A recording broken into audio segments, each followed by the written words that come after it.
Okay, so hello friends. Today's topic is Kubernetes. Okay, so orchestration tool, right?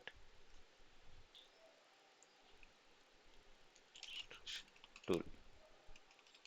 So what do we mean by container orchestration tool?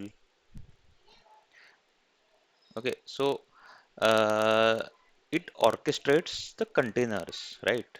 Okay, so orchestration means the managing.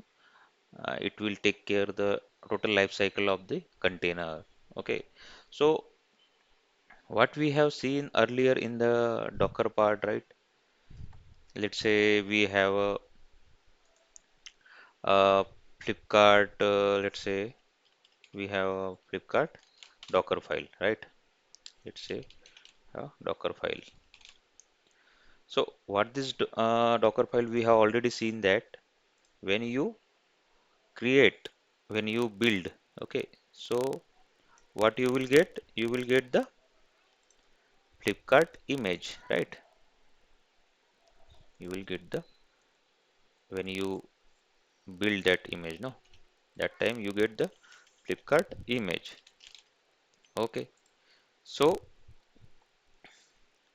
when you when you run that, sorry, when okay, and when you run that image, right, from the Docker, right? Let's say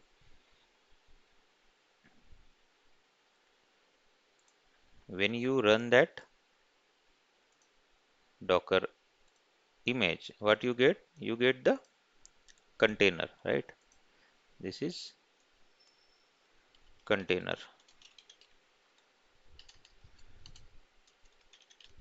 right?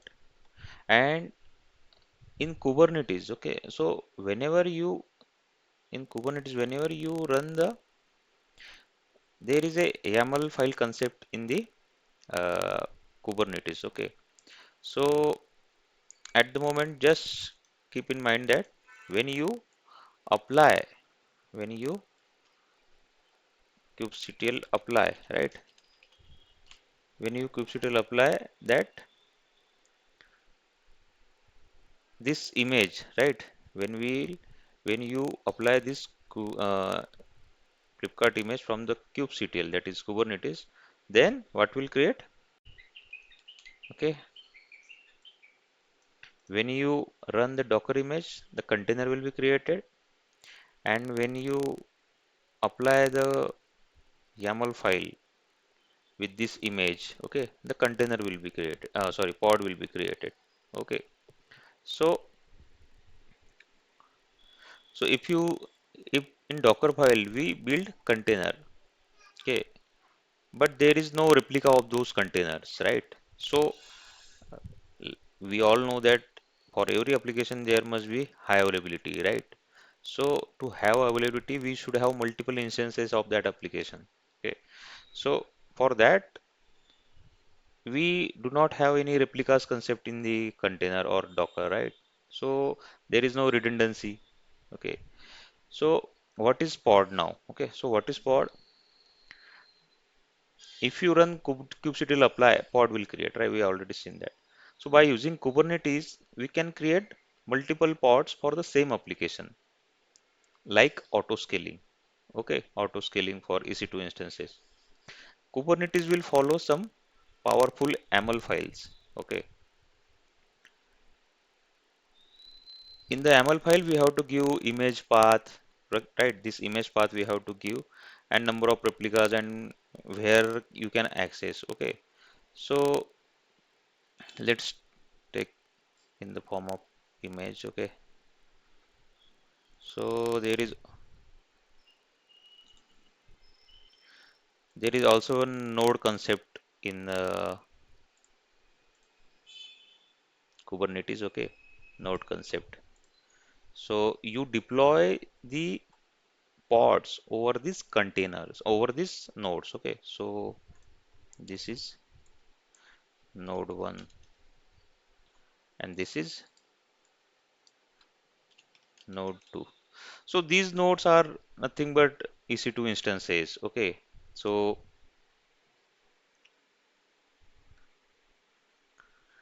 here we will have one pod. Okay. Okay. Let's see another.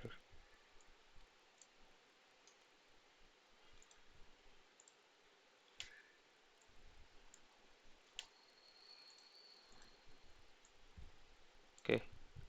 So this is node and this is my pod. Okay. And this is my application. Okay. So in this node one, I have one pod deployed. Okay. And in another node, I have, let's say, two pods deployed. Okay.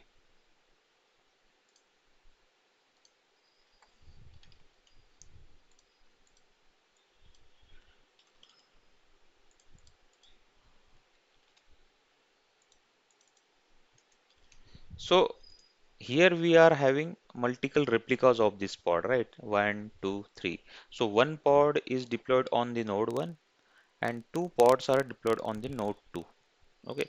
So this deployment of this pod, okay, it is the scheduler responsibility. We will discuss it in the later in the upcoming session because it will be covered up in the architecture of the Kubernetes, right? Okay. So scheduler will deploy those pod according to the availability on the node. Okay. So there is a concept of self-healing in the Kubernetes. Okay. Self-healing. So what this self-healing is? Self-healing. Self-healing is what Kubernetes provides. Self-healing concept provides self-healing. So self-healing concept means if you are one of the pod, so let's say if your one of the pod is deleted from the node 2, okay, then another pod will be deployed on the same node, that is node 2 only. Okay, so Kubernetes will take care of that. That is why we call it as a container orchestration tool. It orchestrates these nodes and the pods deployed on these nodes. Okay, so let's say if the two pods deleted, okay, then two will be, if these two pods will be deleted, then two will be created. And let's say if node 2 is deleted, okay, so what? Then these pods will be, sorry, then these, okay, sorry, then these pods will be deployed onto this node, okay, this node. Until when? Until this node 2 comes up, right? But to cater this pod to here in the node 1, the node 1 should have the required hardware capability, have hardware capacity in order to accommodate these pods. Okay, so if there is no any hardware left or there is no any space left for the node 1 for these pods to deploy on the node 1, then these pods will be going into the pending state. Okay, pending state. So, so once the node 2 comes up, okay, these these pods which are deployed over here, they will be again uh, deployed to the node 2. Okay, but till that time, when the node 2 is not up, they will be deployed onto node 1, provided that node 1 is having sufficient hardware capacity. So I think this is clear. Okay, so we'll check. So what is the application source of Kubernetes, right? What is the application source? That is one image, right? So in image, your source code is ready, your dependency is ready, right?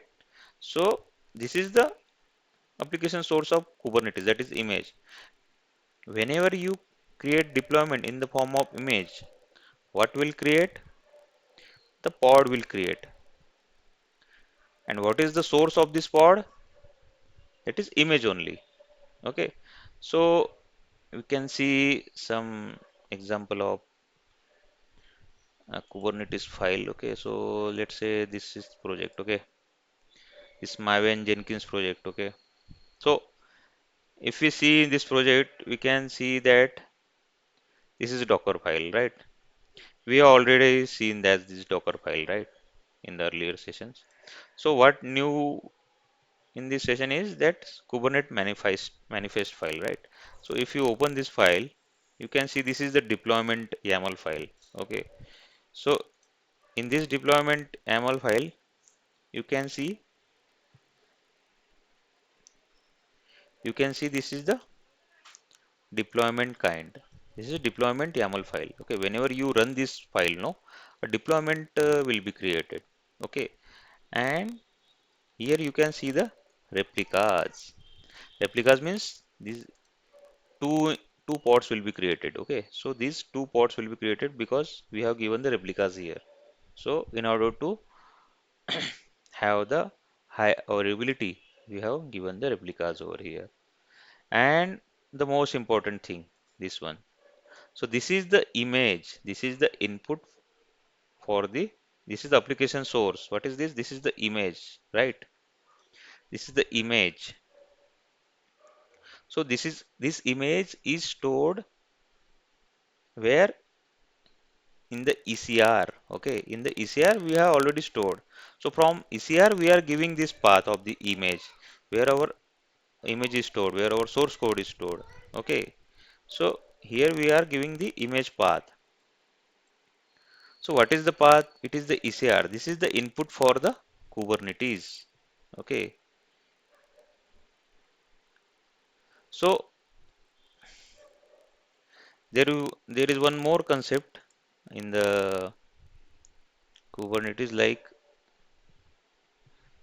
that means if you have this application, but you will have the you will have means public will have the access, right? So how to give that access?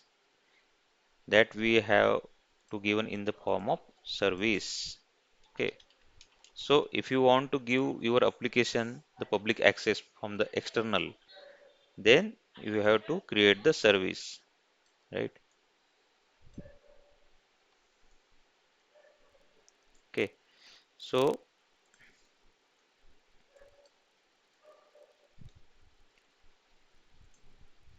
let's say these are the public. So through service we will be accessing the applications deployed on the pod. Okay, so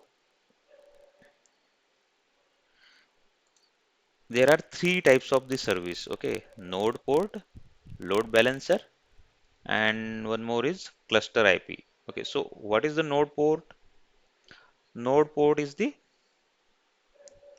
public IP from the EC2 instance where we can access the this app. Okay, so if you can see this file now is the deployment file. Okay, you can see the service. Okay, this service. Right here we have given the load balancer. Okay, so by giving this load balancer will create. Okay, so you will access that application in the form of load balancer URL. Okay, so these pods will be accessed through the load balancer URL. And if you give here node port, okay, so node port means you will access this application in the form of EC2 instance public IP and the local host port, that is 8080 here. Okay, so this is the service concept. Okay, one more service is there, that is cluster IP. We'll see it in the upcoming session. So what is pod, right? What is pod?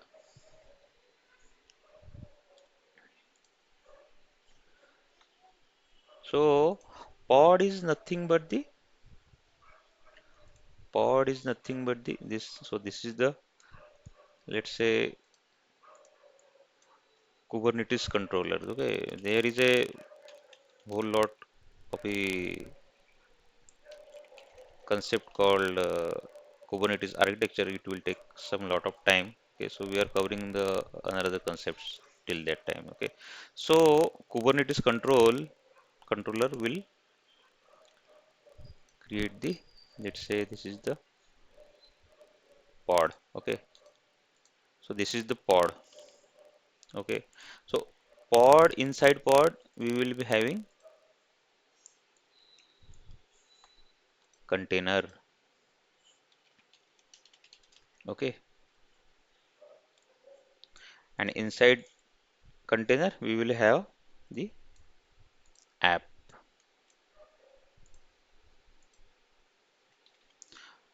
So pod, okay, so pod is nothing but the abstraction layer of the abstraction layer on top of the container.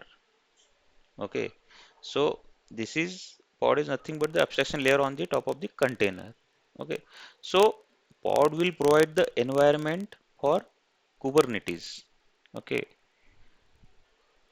and the container will provide the environment for the Docker. Okay, so in this way, Kubernetes. Okay, so Docker will not take the control of the pods. Okay, it will take the control of the container only, and Kubernetes will not take the control of the container, right? So Kubernetes we have concept of pod, similar like container, but so it will be created when you run the YAML files, right? We have already seen here when the kubectl apply these YAML files, right? That time you create the pod. So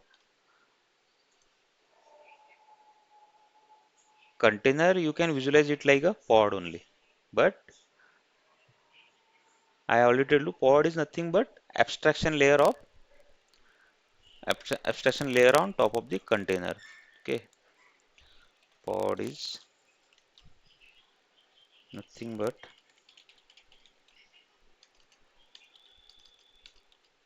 abstraction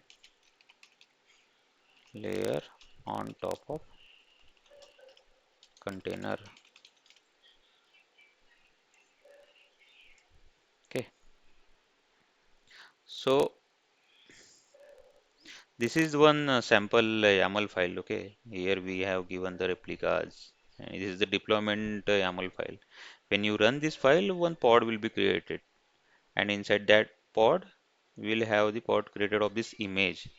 Okay, so and you can access these deployed pod by this service. Okay, through the load balancer. So if you are given the load balancer here, the one load balancer will be created. Okay, so this is the high level of the Kubernetes. Okay, uh,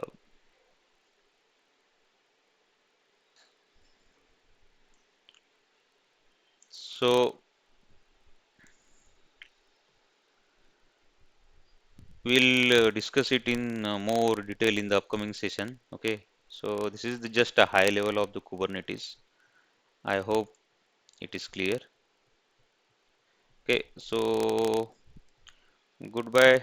We'll meet in the upcoming sessions. Okay, thank you.